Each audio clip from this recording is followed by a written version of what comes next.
पशुपालक भाइयों नमस्कार। मैं डॉक्टर राजेश यादव, पशु चिकित्सा अधिकारी मथुरा। पशुपालक भाइयों, आजकल फील्ड में आप लोगों के पशुओं के संबंधित मैं एक समस्या जो बहुत ज़ोरों पर देख रहा हूँ वो है बंद की, यानी गुम्बाट, जिसे आप गुम्बाट शायद कहते हैं। बंद का मतलब होता है गोबर का पशु का ना करना, बंद हो जाना, उसी को बंद कहते हैं।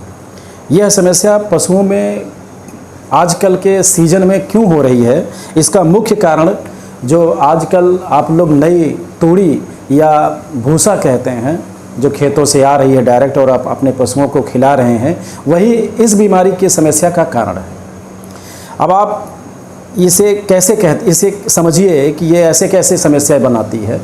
चूँकि जब आप इस नए भूसे को, नई तूड़ी को आप अपने खेतों से लेकर के जब आते हैं या बनवाते ही समय जब रीपर से ये भूस बन रहा होता है तो इसमें बहुत सारी मिट्टी और गर्दा होने की वजह से यह भूसा या यह तूड़ी जब आप अपने पशुओं को खिलाते हैं तो अपच का कारण बनता है।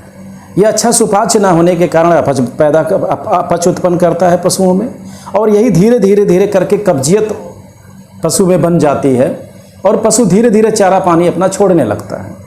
आपको उस समय ये समस्या अगर समझ में आ जाती है तो उस समय अगर पशु का इलाज आप करा लें, कुछ ऐसे तमाम प्रकार के पाउडर अस्पताल पर या मार्केट में अवेलेबल है, अगर पशु चिकित्सालय से संपर्क कर आप इसी समय इलाज करा लें तो आपका पशु बंद की समस्या पे नहीं जाएगा, वो वहीं पर बचाया जा सकता है।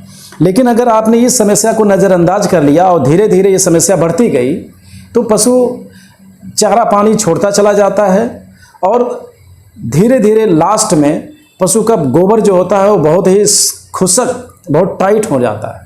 और जब वो पशु गोबर करता है तो उसके साथ साथ सफ़ेद रंग का म्यूकस उसमें लगा रहता है, या उसे लेजर आप कहते हैं, उसमें चिपका रहता है और वो चिकनाई लेकर के पशु का कभी कभी टाइट गोबर बाहर निकलता है। ऐसी स्थितियों में आपको ये समझ में आता है कि अब आपका पशु जो है वो बंद की स्थिति में पहुंच गया है, लेकिन तब तक देर हो चुकी होती है। आप पशु चिकित्सालय पर संपर्क करते हैं तो आपके पशु को बचा पाने की संभावना मात्र 10% रहती है। 90% ये संभावना रहेगी कि आपका पशु नहीं बचेगा। तो मैं यह वीडियो बनाना अपना सार्थक समझूंगा, जिसकी वजह से आप सब लोगों तक यह मैसेज पहुंच जाए, आप लोग जागरूक हो जाएं कि आपको ये नई तूड़ी या नए भूस के बारे में किस तरह से उसको उपयोग में लाना है। तो आपको करना क्या है, जब तक आपके घर में पुराना भूस उपलब्ध है तो वही पुराना भूस ही खिलाइए। अगर पुराना भूस की उपलब्धता आपके यहाँ नहीं है तो आपकी मजबूरी है कि आप नए भूस को खिलाएंगे। तो नए भूस को खिलाने के लिए अगर नया भूस ही खिलाना है तो आप उसको उपचारित करके खिलाएं, जैसा कि मैं बता रहा हूं। आप जैसा कि मैं वीडियो में आपको पीछे दिखा रहा हूं, एक हमारे पशुपालक भाई हैं जो किस तरह से एक मशीन के माध्यम से उस नए वाले भूस को देखिए छान रहे हैं, उसमें से गर्दा, उसकी रूनी या जो मिट्टी है उसको अलग कर रहे हैं। अलग करने के बाद इसी भूसे को ये एक टब में, बड़े से टब में पानी भर करके भिगो देंगे। सुबह भिगो देंगे तो इसी भूस को शाम को खिलाएंगे, और अगर शाम को भिगो दीजिए तो इसी भूस को सुबह खिलाइए। तो ये भूस जो है वो सुपाच्य हो जाता है और इसमें से जो गर्दा या रूनी जो होती है वो पानी में बैठ जाता है।